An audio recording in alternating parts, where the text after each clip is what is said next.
Hi, I'm Zach and welcome to the New Zero. In this video, we're going to go through the 4 key steps in successful habit formation, or things to consider before you start your new habits. Number 1, what are you willing to do? More often than not, when people try and start a new habit, they go big.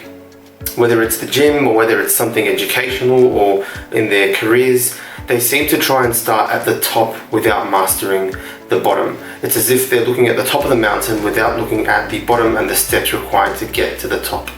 So an honest question to ask yourself is, what are you willing to do?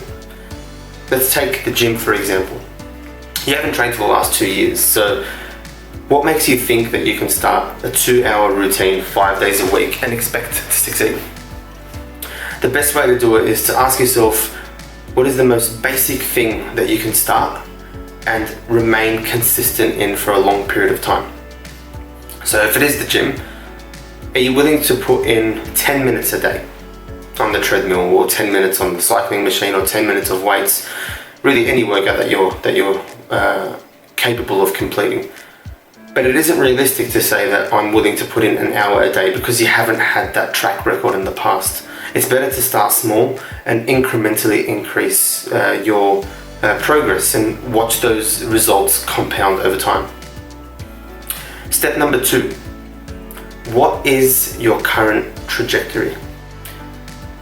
I think this is probably the most important piece of habit formation. Is most of the time you're looking to build habits so that you could improve your life, improve your career, improve your health, improve relationships.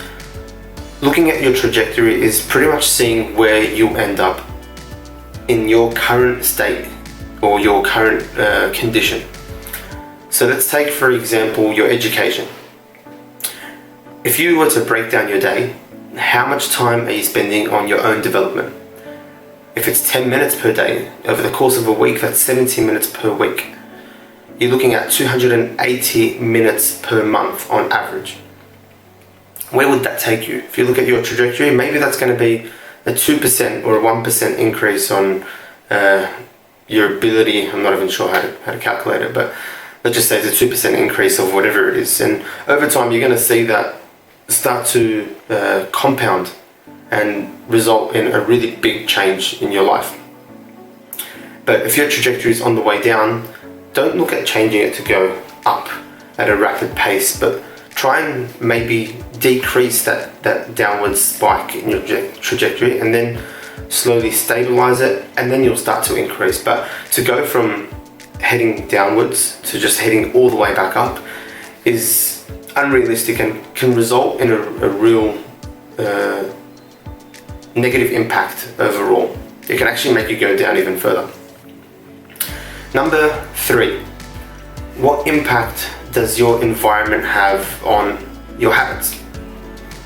For example, if you're looking at trying to improve the way that you eat and you want to get into the habit of eating healthy, what does your pantry look like?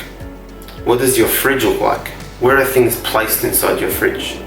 Does, for example, your gym clothes, are they easily accessible? Are they hung up ready to go? Are your shoes next to the door ready to put on so that you can go on your jog? These are things that really impact how your habits can be performed and whether they'll be successful or not. A really common thing is that people don't design their environment, and this results in quite difficult habit formation because it's easy to do things when they're right in front of you. This is why companies pay for premium marketing space, things at eyeline level, so that people can see it, because when they see it, it's there in front of them, and it's easy to grab. And number 4, what are your reasons why? I think this is a critical point in any habit formation, because you do have to ask yourself the honest question, why am I doing this? If it's your self-development, is it to earn more money, to improve your relationships, to feel better about your work, to impress the people around you? I don't really care what it is, but you need to figure out exactly why you're doing it. Let's just think of your exercise as an example.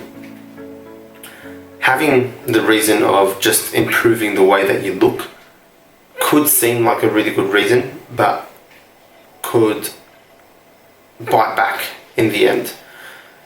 Because once you reach those goals and you're happy with the way you look, sometimes the reasons why fade away. So you need to make sure that there's always a greater reason why. It could be that you want to be able to be more focused at work because you're physically in shape and your clarity is a lot greater. It could be that you want to be able to stay fit and play with your kids as you get older. There's a lot of reasons why the gym or physical activity is important. But with anything in life, you need to know the why behind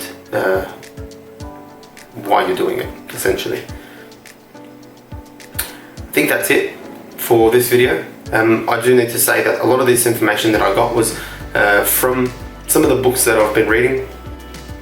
Atomic Habits by James Clear, really powerful book in habit formation and starting small and building your way up, as well as Jordan Peterson's 12 Rules for Life, which talks a lot about taking responsibility, but that's where I got step number 1, which is what are you willing to do, and breaking that down. Please leave comments in the comment section below and subscribe if you haven't already done so, but I'm willing to, or looking forward to hearing your feedback, to seeing how we could improve these videos in the weeks coming. Also, please let me know if there's anything that you want to learn about habits, and we'll look to see what we can do. Thank you.